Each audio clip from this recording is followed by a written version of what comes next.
We have the pleasure to welcome today Mr. Tim Legierse. It is correct for the pronunciation? Okay. Mr. Tim Legierse is head of the European division at the Dutch Ministry of Finance.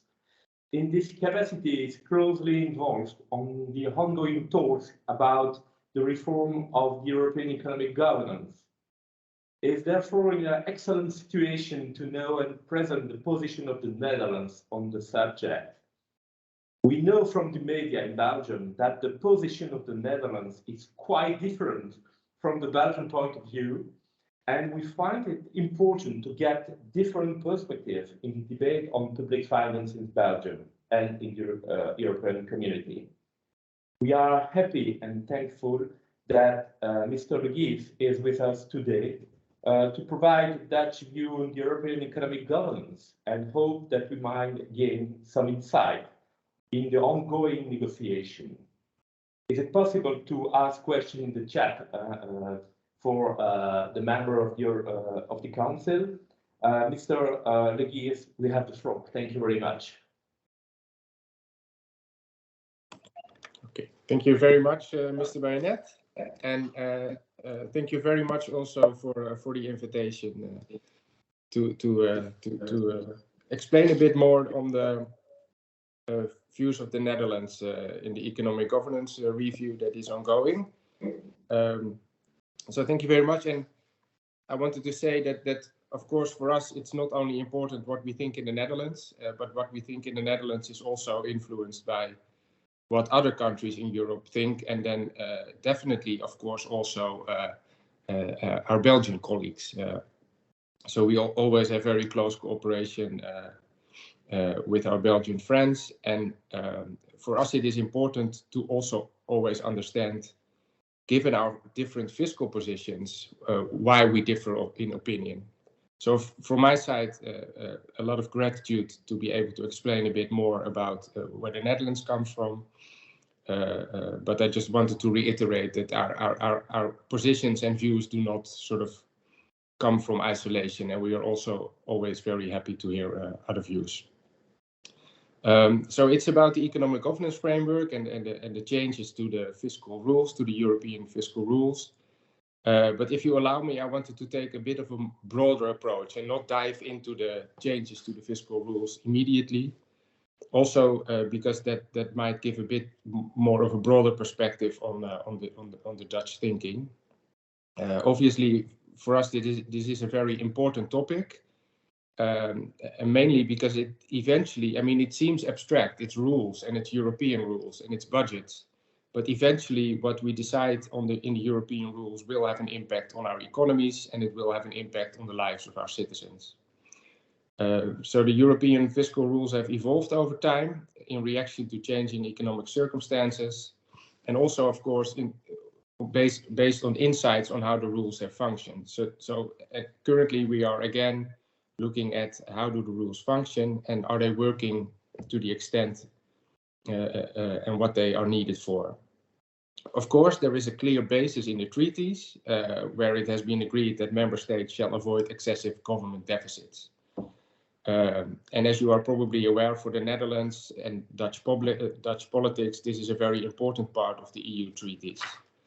But let me stress that for the Netherlands, avoiding excessive deficits is not a goal in itself.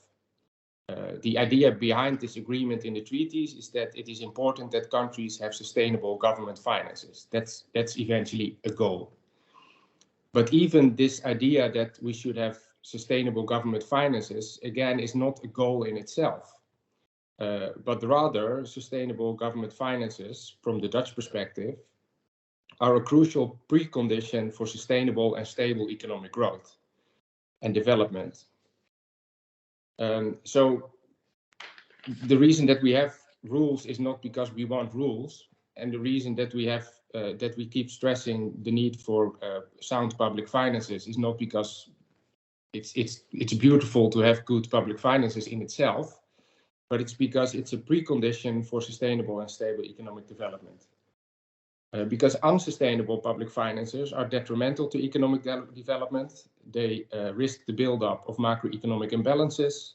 They also risk crowding out of private investment, and they risk financial instability when macroeconomic imbalances are corrected or if the financial markets lose trust in the repayment capacity of our governments. And also unsustainable public finances restrict the country's abilities to absorb economic shocks. And of course, over the past years, we have witnessed very sizable economic shocks. And I think we have all been very blessed by the fact that our governments and Europe in total was able to absorb these shocks through the government finances. And this can only be done if we have sustainable and stable government finances. Unsustainable public finances have also historically caused high inflation with all the negative impact that this has had, and especially when combined with accommodative monetary policy. And this is, of course, also a reason why, next to the agreement to avoid excessive deficits, the EU treaties ensure independent central banks and a prohibition of monetary financing. So the final goal of our European fiscal rules and the economic governance framework more broadly is to ensure stable and sustainable economic development, which ensures high levels of employment and which avoids high unemployment, high inflation, and financial crisis. And I'm spending so much time on this because I really want to be very clear that the fiscal rules and the need to ensure sustainable government finances are not something that the Netherlands blindly keeps repeating because we agreed on it or because the rules are the rules. Or, of course, that's also important in Dutch politics. If you agree on something, you need to follow up. And if you have rules, they need to be abided by.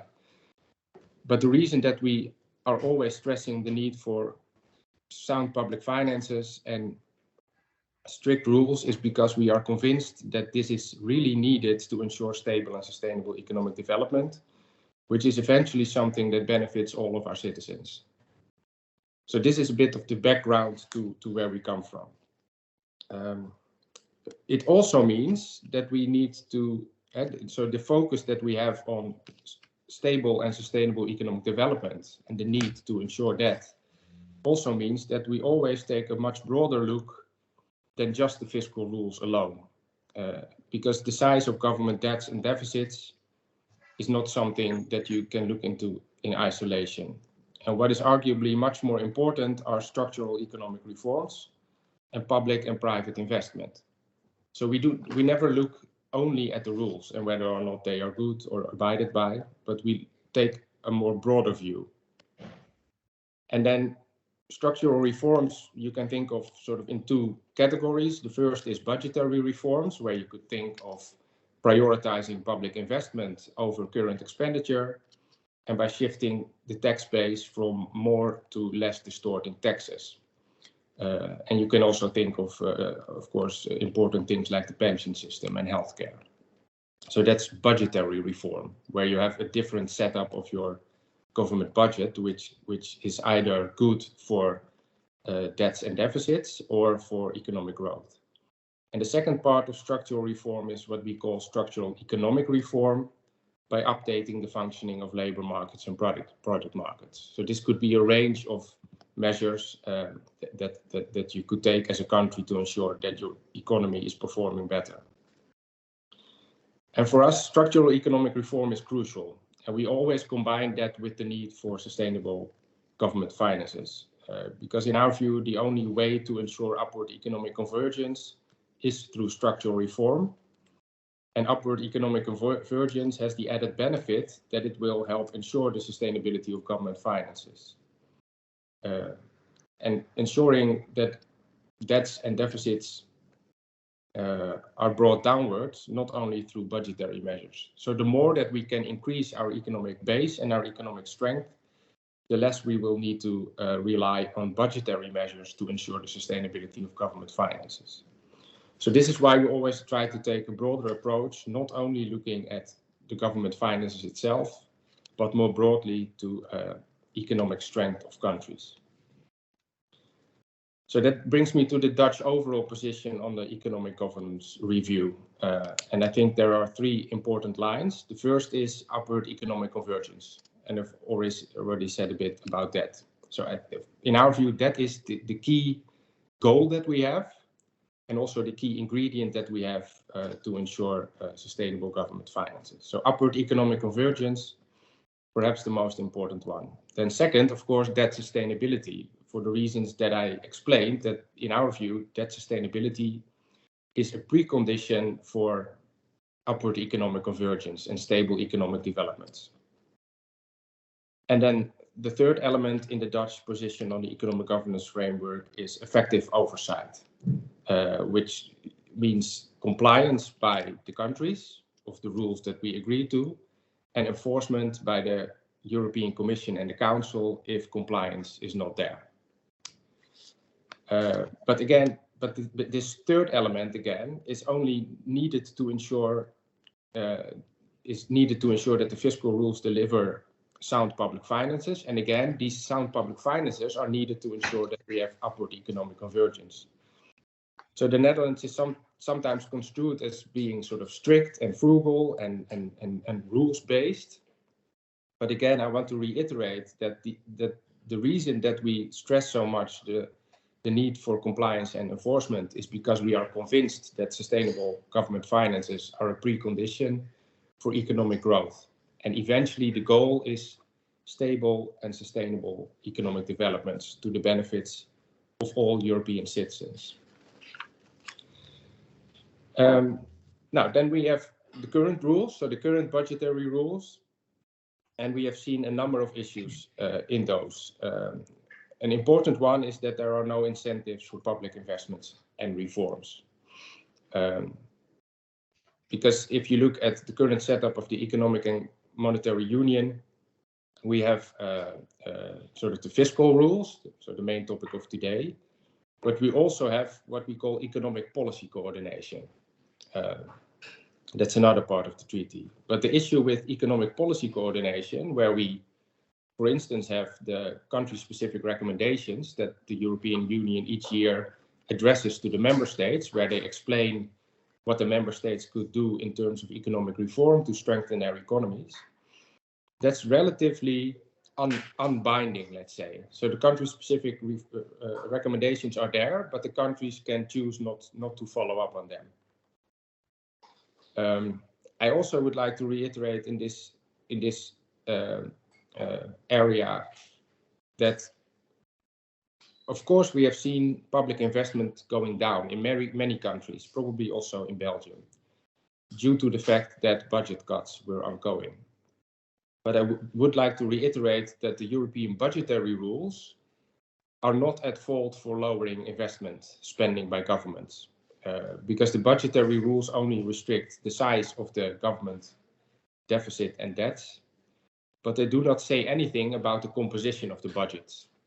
So if it is the case that countries choose to lower investment spending if they have to lower spending, then that's entirely the choice of the country itself. Nothing in the European rules prescribes lowering investment spending.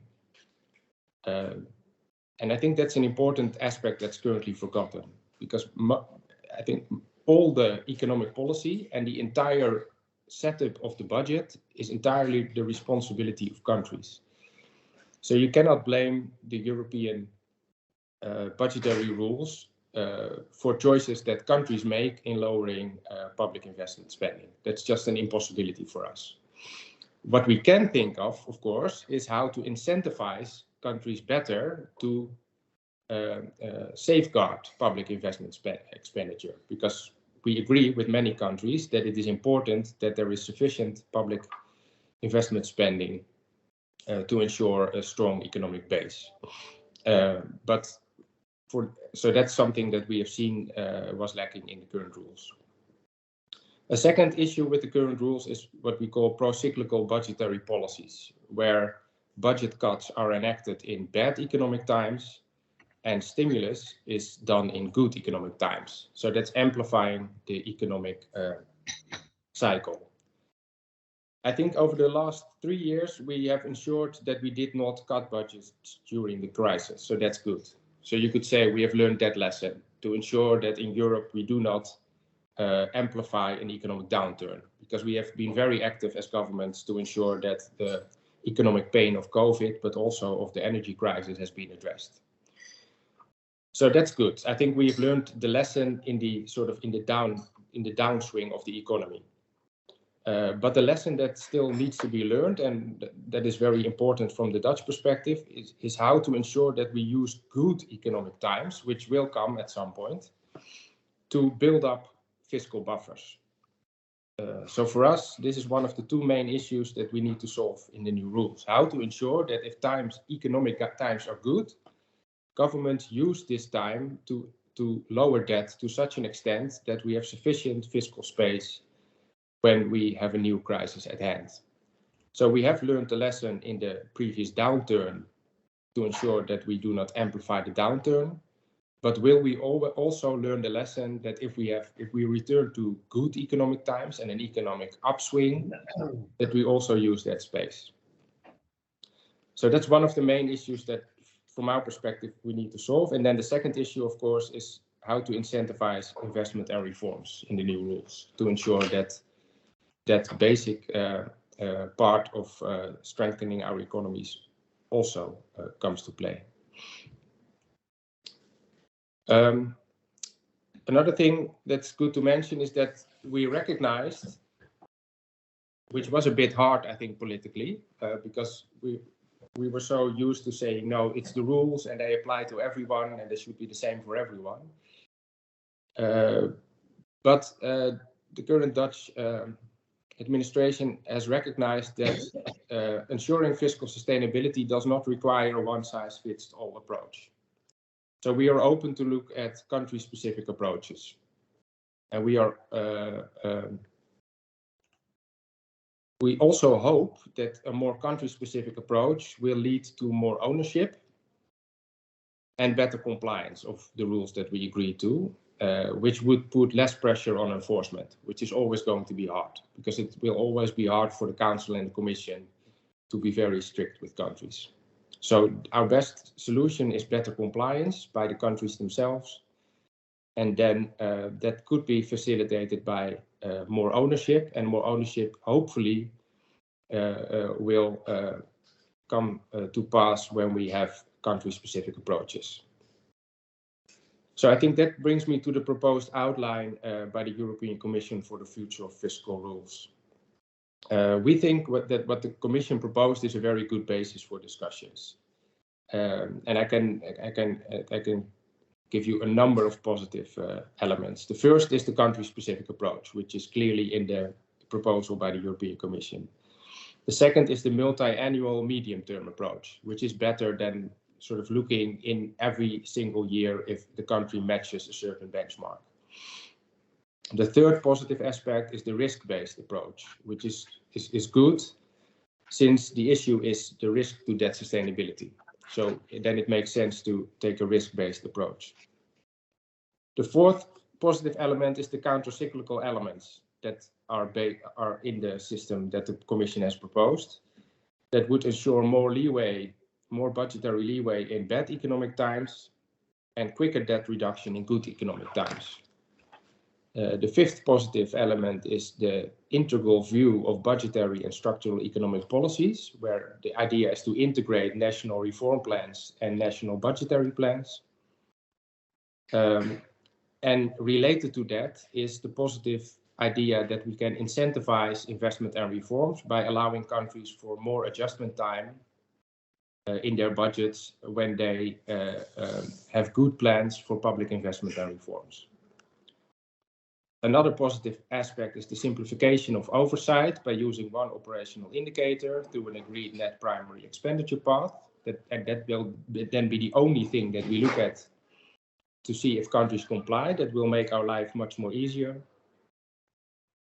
A further positive aspect is the control account to monitor cumulative deviations. So this ensures a more medium-term approach, and then we do not bicker every single year on small deviations.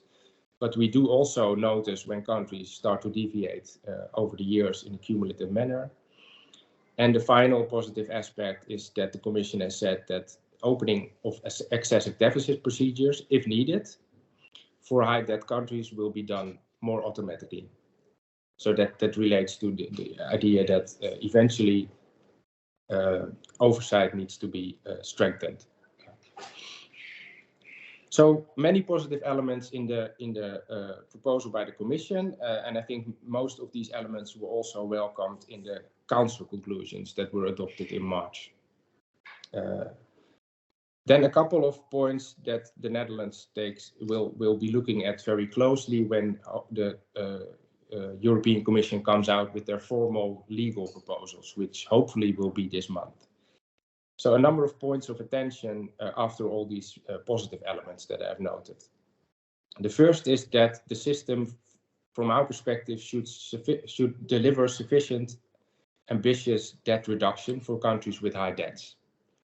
And this is, of course, related to the risk-based approach. And we are also confident that if you follow a risk-based approach, then what you will see is that countries with high debts will need to take budgetary actions. You cannot avoid that. But we also see that the risk-based approach, which is based on a debt sustainability analysis, could be sensitive to assumptions. So what you put into a debt sustainability analysis comes out, and whether or not the risk-based approach is prudent enough depends on the methodology that you use. So the Netherlands is looking at certain safeguards to ensure that the risk-based approach delivers sufficient debt reduction for high debt countries. But again, let me stress, we are fully committed to the country-specific risk-based approach. So no one size fits all, but we also are looking for safeguards to ensure that the system is not weakened under political pressure. Second point of attention for the Netherlands is stronger compliance and more predictable enforcement. So it's good that we have more country ownership and more country specificity, but eventually it's also important that what we agree upon is abided by better than we have seen in the past. And in the past we have seen many relevant factors being applied and a lot of sort of flexibility clauses. In our view, that should be restricted to ensure that we have more predictable enforcement. And one of the ideas that we have in that respect is to give the European Fiscal Board a bigger role as a sort of second opinion to ensure that what the Commission and the Council do is also looked at in real time by the European Fiscal Board as sort of input to the discussions, and to ensure that the Council and the Commission, which will be much more under political pressure than a European Fiscal Board, sort of, keep their minds sharp, let's say. So that's a second point of attention. A third point of attention for the Netherlands has to do with the counter-cyclical nature of the rules that we think is very important. And most importantly, that we should ensure symmetry in the counter-cyclical budgetary policies. So that means quicker debt reduction when the economy performs better than expected, or for instance, when interest rates would be lower than expected. Currently, we have high interest rates and all the impact that it will have. But you cannot exclude a scenario where eventually a country performs better than expected or interest rates go down. In our view, better than expected economic performance and lower interest rates than expected should result in quicker debt reduction. And the reason for that is that this will also then ensure that if an economy performs worse than expected or interest rates are higher than expected, then the country will have room to not cut the budget immediately. So the counter-cyclical elements in the rules should be symmetric, allowing for more room in bad economic times, but also ensuring quick debt reduction in bad economic times. I think we have seen all of these elements, and also sort of the elements that we are looking closely at in the Council conclusions. And we very much look forward to the legislative proposals by the European Commission. And for us, it is crucial to start the discussions based on these proposals, because we have spent enough time over the past years having general and more specific discussions, but it is really about time that we have very specific discussions on the actual legislative changes that the Commission would propose. Also because it will take a bit of time to finalize such legislative discussions, both in the Council and with the European Parliament. And it is very important that we return to a rules-based system. But this does require new rules because the current rules are outdated. I think the main issue currently is that the Commission is looking at building in what we call common quantitative benchmarks into the rules on the basis of the Council conclusions. And these common quantitative benchmarks are important for Germany, but also for the Netherlands. And this relates to what I just explained, that we are committed to a risk-based approach and we are committed to a country-specific approach. So we do not foresee a system where we return to countries all having to do the same fiscal effort. But it is also important to have safeguards to ensure sufficient debt reduction. So we should not sort of go below some sort of minimum. So the Commission is looking into that. We are also looking into that. It is a bit hard to find something that is agreeable to all countries. For the Netherlands, it is important to have these safeguards to ensure sufficient debt reduction, but it is also very important for us to ensure that these safeguards are consistent with the overall approach, which is country-specific and risk-based.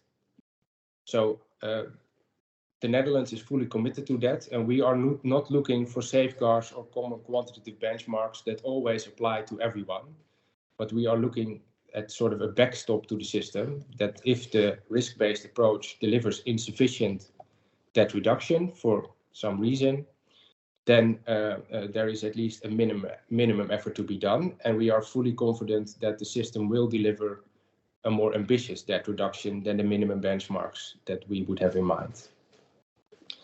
Well, the discussions will be tough on the legislative proposal, as they were tough on the Council conclusions, because, well, differences of views where a group of countries focuses more on debt sustainability and oversight, which I think the Netherlands belongs to, and another group of countries that probably Belgium belongs to more, focuses more on the need for flexibility. I think all countries genuinely are committed to upward economic convergence and ensuring that countries have more stable and sustainable economic growth. Maybe as a final point, what does it mean for our countries? I think for the Netherlands, we still have a government debt ratio below 60%, which means that in the new rules, the rules will be a bit easier on you because there will be more distinction. And the risk-based country-specific approach also means that if you have lower risks, that the rules will be less binding. On the other hand, we are not that far below 60%, and our government deficit is very close to 3%. And we are having very intense budgetary discussions in the Netherlands because we have many issues that we need to address. So I would say that the new rules will not be a free-for-all for the Netherlands, and they might actually be binding in the end for the Netherlands. Well, we are in a bit of another category than Belgium. I think for Belgium, the risk-based country-specific approach will mean that budgetary measures will be needed to ensure lowering the deficit, to ensure that eventually the debt ratio gets on a continuous and credibly declining path, as the Commission calls it. And in my view, that does not necessarily mean that Belgium will get much more budgetary leeway compared to what you would have in the current rules. Of course, what it does mean is that you have more opportunities to come up with a strong structural fiscal plan, including economic reforms, public investment plans, which would allow for a more gradual budgetary adjustment. But the way that we see the rules developing is a situation where the future economic rules still would require Belgium to make very serious and probably politically hard choices But we are also fully confident that if you make those choices, both, of course, most importantly in terms of structural economic and budgetary reform, hopefully minimizing the need for budgetary adjustments, but probably not, you cannot do without budgetary adjustments. But if within your own country setup you can come up with a strong plan, this will allow for a bit more budgetary leeway and eventually will lead to a stronger, more sustainable, stable economic growth, which is what I started off with as the main goal of the budgetary rules. But it will not be easy, I would say. You will get more ownership. It will be based more on country-specific elements. But the risk-based approach and the level of the Belgian government debt simply also means that there will be challenges in making tough budgetary choices. Would be my view on things. Let me stop there. Thank you very much for your presentation. I see there is a question of Thomas. Yes, thank you. I am economist for Belgium Trade Union, and just a remark. It's not a question, but it's a remark about the choice between investment and normal expenses. But we know that, in fact, the government prefer to reduce investment than reducing the public defense. So I totally agree with you that it's a free choice, and for economists as me, I prefer to invest than some expenses. But we know that in fact the government prefer to reduce it. So not imposing some rules about investment can make a problem for public investment. And we know that in Belgium especially, we have a very low public investment. It's the target of the Belgian government to increase it. But we know if you have I don't know how to say, but to strict rules about public deficits, the public investment in the future could be again reduced. Thank you.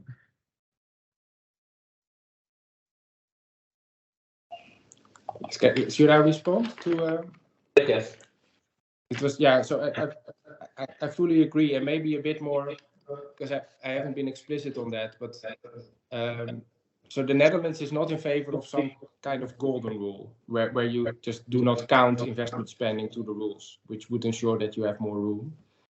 We are very positive about the incentives for public investments that will be in the system, because you can have significantly more time for the necessary budgetary adjustments if you commit to certain public investment levels. So that is really, we think that is really going to help governments to ensure that they safeguard public investment and make the right choices. So that's in incentives. The other alternative would be to simply sort of have European rules about the level of investments that countries would need to do. So we could also say within the European budgetary rules, every country should have a certain percentage of GDP in public investment spending, and either across the board or you sort of calculate what is needed for every country. But that would be very, very imposing from the EU within the EU, within the national budgets. So it would solve the issue because you force a certain level of investment spending on countries, but that is not the setup that we have chosen in the European treaties, where the economic policy and also the setup, sort of the how you spend your money and taxes, is totally up to the member states.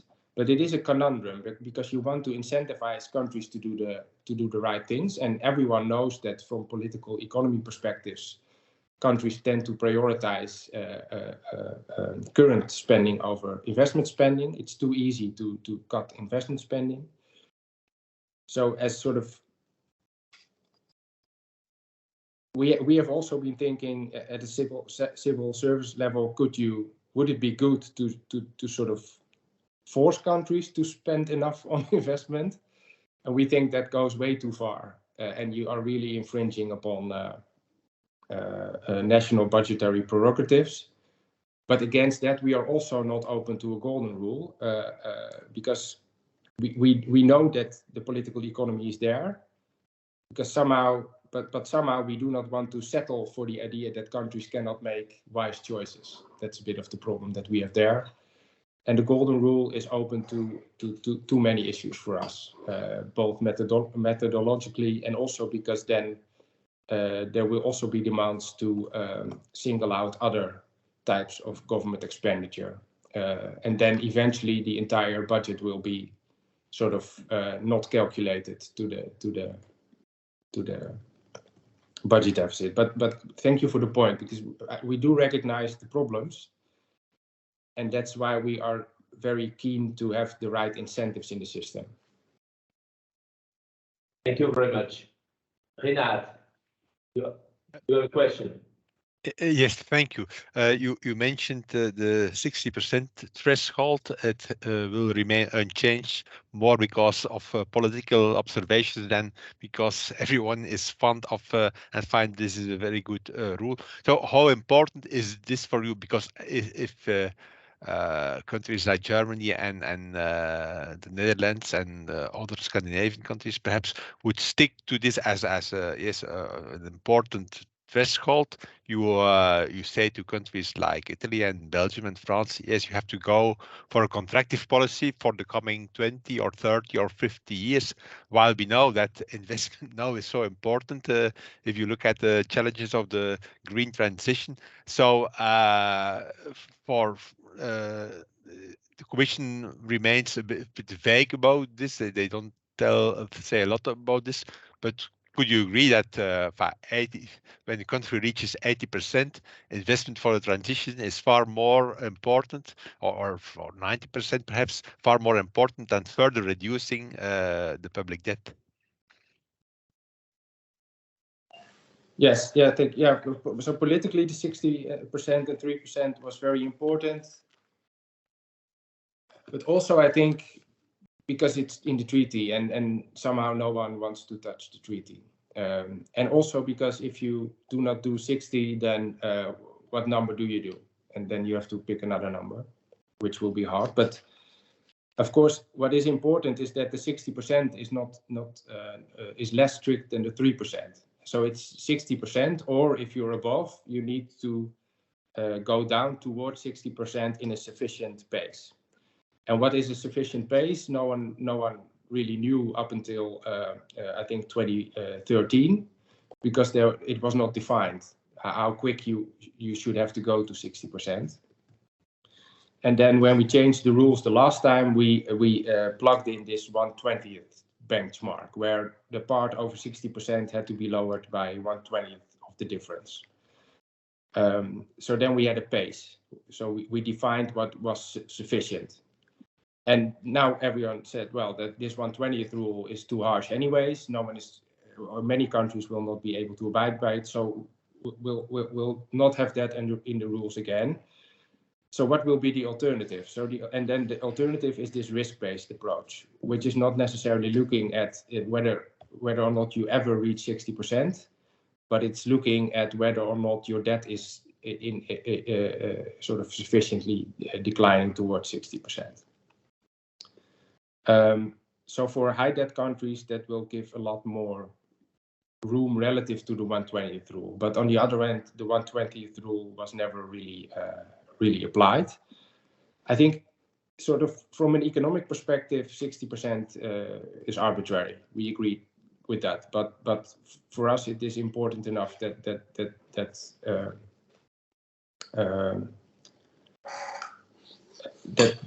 it's not a hard measure, but we look at whether or not countries are moving towards that. I think we agree with you that the focus should be on high debt countries, and that's also what's in the government position. That's where the focus should be, and those countries should really take action to ensure that that is going down. And then if you look at the trajectories that would result in the new rules, then it would still take decades before high debt countries would get close towards 60%. So it's not really something that you can think of as being very quick. A bit of more of a conundrum is the question if you want to push countries with 70 or 80% debt toward that level. But there we have the political reality that the 60 is there, so you should at least move toward it. But obviously for us, it is more important that high debt countries sort of have a quicker debt reduction pace than medium debt countries. In terms of contractive policies, I think the rules will, as they are proposed, is you either have a 4-year adjustment phase or a 7-year adjustment phase. And I think most of the high debt countries will opt for the 7-year adjustment phase, so they will deliver a coherent plan of investment and reforms, which can be very beneficial for their economic development. And then there will be a 7-year adjustment period where the budget deficit is reduced stepwise. In a gradual manner, which should be feasible. I mean, it's not easy, but it's economically it should be feasible. And then after 7 years, under an assumption of no further budgetary policies, the adjustment that has been made in those 7 years should be sufficient to ensure that that is continuously incredibly declining. So sort of the period of adjustment will be 7 years, it will be gradual, and then after it, in principle, it will be over. And then after that, there will be no further contractive policies. And then because of the counter-cyclical setup of the system, it is also ensured that if we have an economic downturn, there is sufficient leeway for the budget, and there will not be any need for contractive policies, but there will be room for counter-cyclical policies through automatic stabilizers and otherwise. And of course, again, if things are better than expected, then you go a bit quicker. So I do not recognize the idea that we will be pushing high debt countries into decades of harsh fiscal austerity. I do recognize that there will be this 4 to 7 year adjustment period, which will be gradual. But after that, there will be no further budgetary changes needed. So it's a bit of that. And then, of course, if you're below 60% and above 3%, the new system will give you more budgetary room. But I would doubt for many countries that are below 60% if they will be wanting to use that budgetary room. Because the fact that these countries have low debts is also many times something that is sort of nationally in the system, and a wish that countries have to have sufficient buffers or prudent policies. And as a last point, because we fully recognize the need for massive investment in the twin transitions, so green and digital, but also, of course, European competitiveness more generally.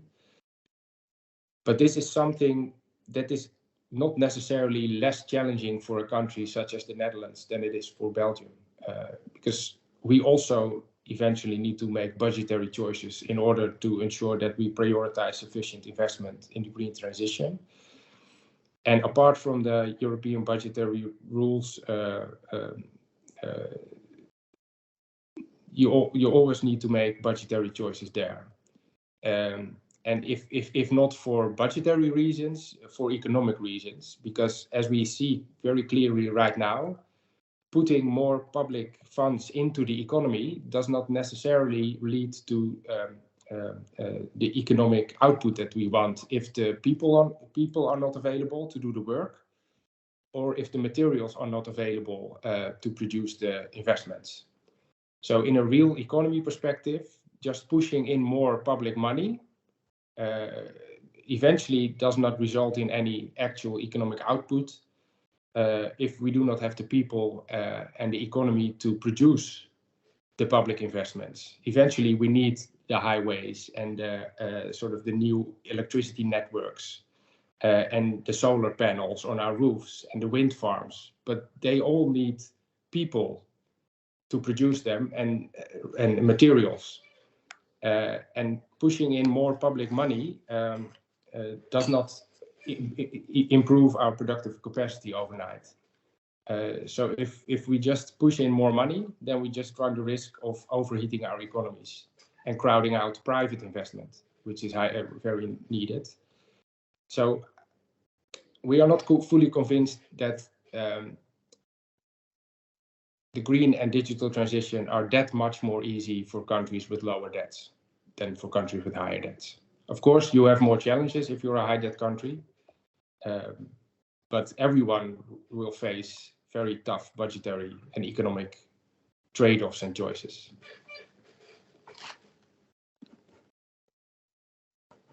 Another question? Thank you very much.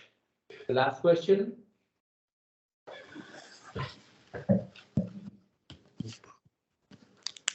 And do you have an idea of the medium level of debt for a country of Belgium?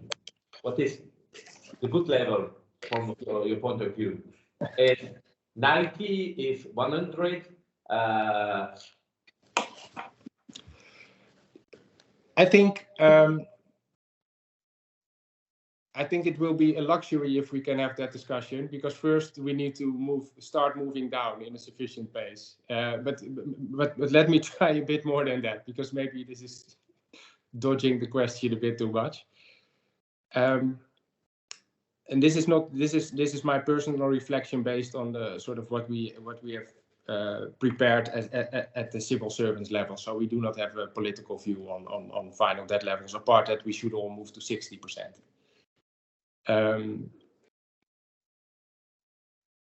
We think you really need to take into account the idea that as a country, you need to be able to withstand severe shocks. And examples of those shocks have been the global financial crisis in 2008-9, and then, of course, the sovereign debt crisis that followed, but also COVID. And I think without the European safety net, of the ESM that was present in the background, and we have had the SURE instruments and NGEU, so the recovery instrument, a number of countries would have been insufficiently prepared to be able to absorb these large shocks. And from the Dutch perspective, a strong Europe requires strong individual member states. So the question is eventually, as a country, do you have sufficient capability to absorb a 20 or 30% of GDP debt increase almost overnight, either because you're saving the financial sector or because the whole economy comes to a standstill due to something like COVID? And if you cannot, then you're not very well placed to insulate your country from shocks that apparently can happen, because we have seen them. And from that perspective, the 60% might not be terribly low, because it might be better as a country to sort of move between 60 and 90% of GDP. And this 90% of GDP we have seen in economic literature as something that if you move above, you start running into issues in terms of economic growth. So if you want to be able to absorb shocks and bring that down again, and to ensure that you prepare for the next shock, and hopefully then it does not come as quick as the energy shock, for instance, now came after the COVID shock. But if you want to be able to absorb very significant shocks, it might not be too bad to actually be at 60% or lower, because then that might allow you to sort of jump from 60 to 90 and go back down and then to 90. So probably you want to sort of move between those. You might want to move between those metrics, but to ensure that 90 is the upper bound, you also really need to build significant buffers, perhaps, and then 60 might not be the worst number either. And then somehow I'm back at the need for 60, which is politically convenient for me. But that might be, apart from moving towards 60, from a civil servant perspective, we always keep saying we should not only look at the sustainability of government finances through the debt sustainability analysis, but also through shocks and buffers that you need to build to enable to to seriously absorb those shocks, which I think we could do now with a collective European effort.